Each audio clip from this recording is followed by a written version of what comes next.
ನಮಸ್ಕಾರ. MMK TV Kannada ಡಿಜಿಟಲ್ಗೆ ಸ್ವಾಗತ. ನಾನು ಮೋಹನ್. ನೋಡಿ, ಬೆಳ್ಳಂಬೆಳಗ್ಗೆ ಒಂದು ಸುದ್ದಿಯನ್ನ ಹೇಳೋದಕ್ಕೆ ಒಂಥರ ಅವಮಾನವಾಗುವಂತಹ ಸಂಗತಿ ಅಂತಾನೆ ಹೇಳ್ಕೋಬಹುದು. ಯಾಕೆ ಹಂಗಂತಂದ್ರೆ, ದೇವನಹಳ್ಳಿ ತಾಲೂಕಿನಲ್ಲಿ ಮನಕಲಕುವ ಘಟನೆಯೊಂದು ಬೆಳಕಿಗೆ ಬಂದಿದೆ. ನವಜಾತ ಶಿಶುವಿನ ಹತ್ಯೆ ಪ್ರಕರಣಕ್ಕೆ ಇದೀಗ ಭೀಕರ ತಿರುವು ಪಡೆದುಕೊಂಡಿದೆ. ಪ್ರೀತಿಸಿದ ಹುಡುಗ ಕೈ ಕೊಟ್ಟಿದ್ದ ಕಾರಣಕ್ಕೆ 19 ವರ್ಷದ ಯುವತಿ ತನ್ನದೇ ಮಗುವಿನ ಪ್ರಾಣವನ್ನ ತೆಗೆದುಕೊಂಡಿದ್ದಾಳೆ. ನೋಡಿ, ಇನ್ನು ಆ ಮಗು ಪ್ರಪಂಚಕ್ಕೆ ಕಾಲಿಟ್ಟಿಲ್ಲ. ಈ ರೀತಿಯಾದಂತ ಸಮಾಜದಲ್ಲಿ ಒಂದು ಸಮಾಜದ ಭಯಕ್ಕೆ ಎದುರಿ, ಆಕೆಯ ಒಂದು ಮಾನಕ್ಕೆ ಎದುರಿ ಈ ರೀತಿಯಾದಂತ ಒಂದು ಕಟ್ಟು ನಿರ್ಧಾರವನ್ನ ತೆಗೆದುಕೊಂಡಿದ್ದಾಳೆ ಅಂತಂದ್ರೆ ನಿಜವಾಗ್ಲೂ ಒಂಥರ ಅವಮಾನವಾದಂತಹ ಸಂಗತಿನೇ ಹೇಳ್ಬೋದು. ಇಂತಹವರಿಂದಾನೇ ಈ ತಾಯಿ ಕುಲಕ್ಕೆ, ನಮ್ಮ ಹೆಣ್ಣು ಕುಲಕ್ಕೆ, ಪವಿತ್ರವಾದಂತಹ ಹೆಣ್ಣು ಕುಲಕ್ಕೆ ಇಂತಹ ಒಂದು ಹೆಣ್ಣು ಮಗಳಿಂದ ಕಳಂಕ ಸಿಗ್ತಾ ಇದೆ.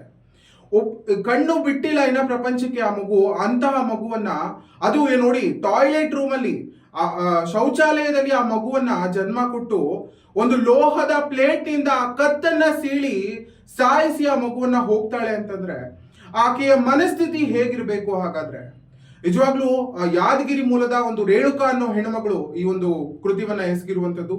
ಪ್ರತಿಷ್ಠಿತ ಒಂದು ಖಾಸಗಿ ಕಂಪನಿಯಲ್ಲಿ ಈ ಕೃತ್ಯ ನಡೆದಿದೆ. ಶೌಚಾಲಯದಲ್ಲಿ ಮಗುವಿಗೆ ಜನ್ಮ ನೀಡಿ ಲೋಹದ ಪ್ಲೇಟ್ ನಿಂದ ಮಗುವಿನ ಕತ್ತನ್ನ ಸೀಳಿ ಒಂದು ಕೃತ್ಯವನ್ನ ಎಸಗಿದ್ದಾಳೆ. ಈ ರೀತಿಯಾದಂತಹ ಕೃತ್ಯವನ್ನ ಮಾಡೋದಕ್ಕೆ ಆಕೆಗೆ ಮನಸ್ಸಾದ್ರೂ ಹೇಗೆ ಬಂತು? ಒಂದು ಹೆಣ್ಣಿನ ಮನಸ್ಸು ಇಷ್ಟೊಂದು ಕ್ರೂರವಾಗಿರುತ್ತಾ ಅನ್ನೋದಕ್ಕೆ ಈ ಒಂದು ದೃಶ್ಯಗಳೇ ಸಾಕ್ಷಿ ಆಗ್ತಾ ಇದೆ. ಸಮಾಜದಲ್ಲಿ ನಾವು ಹೆಣ್ಣಿಗೆ, ನಾವಿವತ್ತು ಇಲ್ಲಿ ನಿಂತು ಮಾತನಾಡ್ತೇವೆ ಅಂತಂದ್ರೆ, ಈ ಪ್ರಪಂಚಕ್ಕೆ ಕಾಲಿಟ್ಟಿದ್ದೇವೆ ಅಂತಂದ್ರೆ ಅದಕ್ಕೆ ಹೆಣ್ಣು ಕುಲಾನೇ ನಮಗೆ ಒಂದು ಧೈರ್ಯ ಆಗಿರ್ಬೋದು, ಅಥವಾ ಹೆಣ್ಣು ಕುಲಾನೇ ನಮಗೆ ಆಧಾರ ಆಗಿದೆ. ಆದ್ರೆ ಈ ರೀತಿಯಾದಂತಹ ಹೆಣ್ಣು ಸಮಾಜಕ್ಕೆ, ಒಂದು ತಾಯಿಗೆ ಗೌರವಿಸುವಂತಹ ಒಂದು ದಿನಮಾನಗಳಲ್ಲಿ ನಾವು ಇರಬೇಕಾದ್ರೆ ಈ ರೀತಿಯಾದಂತಹ ಒಂದು ಕೃತ್ಯಗಳು ನಮ್ಮ ದೃಶ್ಯಗಳಿಗೆ ಕಾಣಿಸ್ತಿದೆ ಅಂತಂದ್ರೆ ಯಾವ ರೀತಿಯಾದಂತಹ ಸಮಾಜದಲ್ಲಿ ನಾವಿದ್ದೀವಿ? ಆಕೆಯ ಮನಸ್ಥಿತಿ ಆದ್ರೂ ಏನಾಗುತ್ತೋ? ಹುಡುಗ ಕೈಕೊಟ್ಟ ಅನ್ನೋ ಕಾರಣಕ್ಕೆ ಆಕೆಯ ಮಾನವನ್ನ ಉಳಿಸ್ಕೊಳ್ಳೋದಕ್ಕೆ ಈ ರೀತಿಯಾದಂತಹ ಕೃತ್ಯವನ್ನ ಎಸಗಿದ್ದಾಳೆ ಅಂತಂದ್ರೆ ಆಕೆಯ ಮನಸ್ಥಿತಿ ಎಷ್ಟು ಕ್ರೂರವಾಗಿರ್ಬೇಡ. ಇನ್ನು ಆ ಮಗು ಕಣ್ಣು ಬಿಟ್ಟಿಲ್ಲ ರೀ. ನೀವು ಆ ದೃಶ್ಯಗಳಲ್ಲಿ ಗಮನಿಸ್ತಾ ಇರಬಹುದು. ಶೌಚಾಲಯದಲ್ಲಿ ಜನ್ಮವನ್ನ ನೀಡಿ ಲೋಹದ ಪ್ಲೇಟ್ ನಿಂದ ಕತ್ತು ಸೀಳಿದ್ದಾಳೆ. ಇನ್ನೆಷ್ಟು ರೀತಿಯಾದಂತಹ ಮನಸ್ಥಿತಿ ಇದೆ ಆ ಹೆಣ್ಣು ಮಕ್ಕಳಿಗೆ? ಯಾವ ರೀತಿಯಾದಂತಹ ಮನಸ್ಥಿತಿ? ಇನ್ನು 19 ವರ್ಷ ಆ ಯುವತಿಗೆ ಹೇಳಬೇಕು ಅಂತಂದ್ರೆ, ಯಾದಗಿರಿ ಮೂಲದಿಂದ ಇಲ್ಲಿ ಬೆಂಗಳೂರಿನಲ್ಲಿ ಒಂದು ಪ್ರತಿಷ್ಠಿತ ಕಂಪನಿಯಲ್ಲಿ ಕೆಲಸ ಮಾಡ್ತಿದ್ದಾಳೆ.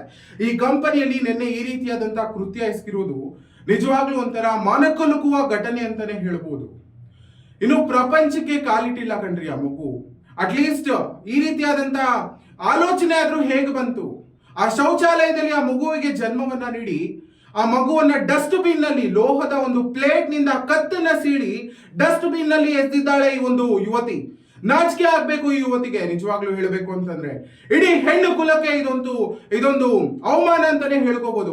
ಇಂಥವರಿಂದಾನೇ ಕಣ್ರಿ ನಿಜವಾಗ್ಲೂ ಇಂತಹ ಹೆಣ್ಣು ಮಕ್ಕಳಿಂದ, ನಾನು ಹೆಣ್ಣು ಮಕ್ಕಳನ್ನ ದೂಷಿಸ್ತಾ ಇಲ್ಲ ಇಲ್ಲಿ, ಆ ಹುಡುಗನದ್ದು ತಪ್ಪಿದೆ, ತನಿಖೆ ಆಗುತ್ತೆ, ಪೊಲೀಸರಿಂದ ತನಿಖೆ ಆಗೇ ಆಗುತ್ತೆ, ಆಕೆಗೂ ಮತ್ತು ಆ ಹುಡುಗನಿಗೂ ಶಿಕ್ಷೆ ಆಗೇ ಆಗುತ್ತೆ.